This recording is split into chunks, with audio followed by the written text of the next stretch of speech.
తాకట్లో ఉన్న మీ బంగారాన్ని విడిపించి ఆ రోజు ఆన్లైన్ రేటుకి కొంటాం. Sharma gold company.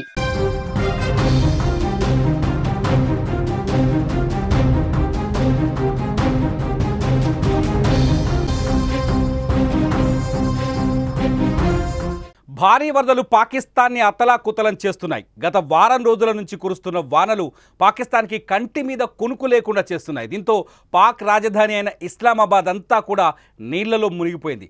ప్రధాన జాతీయ రహదారులు కూడా నదుల్ని తలపిస్తున్నాయి. దీంతో పాకిస్తాన్ పరిస్థితి అత్యంత దుర్భరంగా మారింది. ఇప్పటికే వరదల కారణంగా కొందరు గల్లంతైనట్లు తెలుస్తోంది.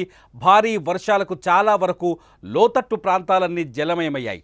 రోడ్లన్నీ వరదలుగా మారి ఉప్పొంగి ప్రవహిస్తున్నాయి.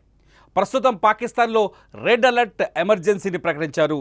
గత కొన్ని రోజులుగా పాకిస్తాన్లో కురిసిన భారీ మాన్సూన్ వర్షాలు దేశవ్యాప్తంగా తీవ్ర విధ్వంసాన్ని సృష్టించాయి. ముఖ్యంగా పంజాబ్ ప్రావిన్స్లో ఈ వర్షాలు వరదల కారణంగా వందలాది మంది ప్రాణాలు కోల్పోయినట్టు తెలుస్తోంది. వేలాది మంది గాయాలయ్యాయి, కొందరు నిరాశ్రయులయ్యారు. అనేక గ్రామాలు పట్టణాలు నీట మునిగాయి. జూన్ చివరి నుంచి జూలై 20 వరకు సుమారు 200 మంది మరణించినట్లు పాకిస్తాన్ అధికారులు ప్రకటించారు. ఇందులో 100 మంది చిన్నారులు ఉన్నట్టుగా తెలుస్తోంది. ఖైబర్ పఖ్తుంఖ్వా ప్రావిన్స్లోని స్వాత్ లోయలో ఒకే కుటుంబానికి చెందిన 18 మంది వరదల్లో కొట్టుకుపోయారు.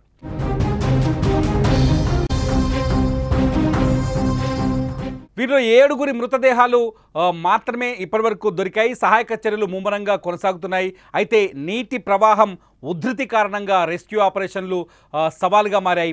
సింధ్ బలూచిస్తాన్ ప్రాంతాల్లో కూడా వరదలు తీవ్రంగా ప్రభావం చూపిస్తున్నాయి. 80 లక్షల మంది ప్రజలు ఇప్పటికే నీటిలో చిక్కుకున్నట్టుగా తెలుస్తోంది.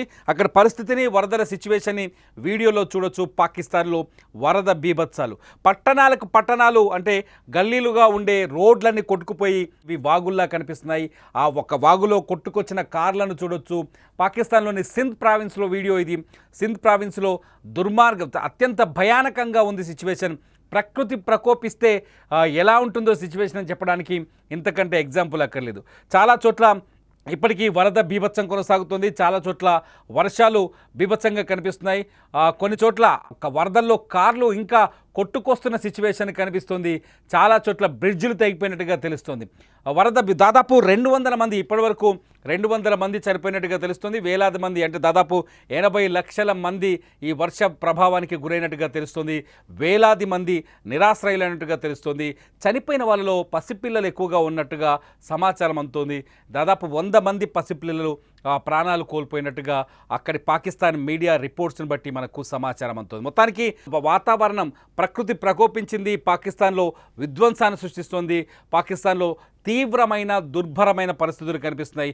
చాలా ప్రావిన్సుల్లో వర్ష ప్రభావం చాలా స్పష్టంగా కనిపిస్తుంది. పంజాబ్, బలూచిస్తాన్, సింధ్ ఏరియాల్లో ఈ ప్రభావం చాలా ఎక్కువగా ఉన్నట్టుగా మనకు సమాచారం అందుతోంది.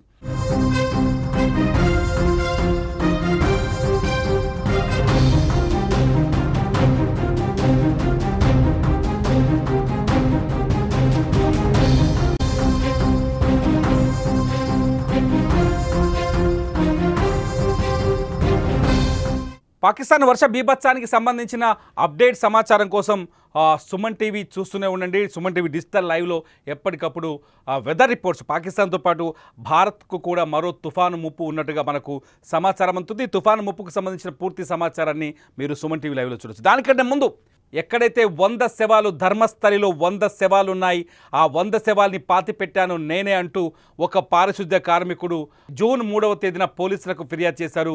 ఇప్పుడు దేశవ్యాప్తంగా సంచలనం సృష్టిస్తున్న ఈ 100 శవాల కథ వెనుకున్న అసలు రహస్యాలు ఏంటనే తేల్చే పనిలో సుమన్ టీవీ అక్కడ గ్రౌండ్ రిపోర్ట్ చేసింది. ధర్మస్థలిలో నుంచి సుమన్ టీవీ వాస్తవ విషయాల్ని సుమన్ టీవీ ప్రేక్షకులకు అందించే ప్రయత్నం చేసింది. సాయంత్రం 7 గంటలకు ధర్మస్థలి నుంచి ఈ 100 శవాల కథల వెనుక ఉన్న అసలు వాస్తవాలేంటని వివరించే ప్రయత్నం చేస్తుంది. ఆ గ్రౌండ్ రిపోర్ట్ని మీరు చూడాలంటే ఈరోజు సాయంత్రం 7 గంటలకు సుమన్ టీవీ డిజిటల్ లైవ్ని ట్యూన్ చేసి పెట్టుకోండి. సుమన్ టీవీ డిజిటల్ లైవ్లో ఈ పూర్తి వివరాలను మీరు చూడబోతున్నారు. ధర్మస్థలిలో 100 శవాల రహస్యాల 100 శవాల వెనుకున్న అసలు రహస్యం ఏంటి? ఈరోజు సాయంత్రం 7 గంటలకు మీ సుమన్ టీవీ డిజిటల్ లైవ్లో.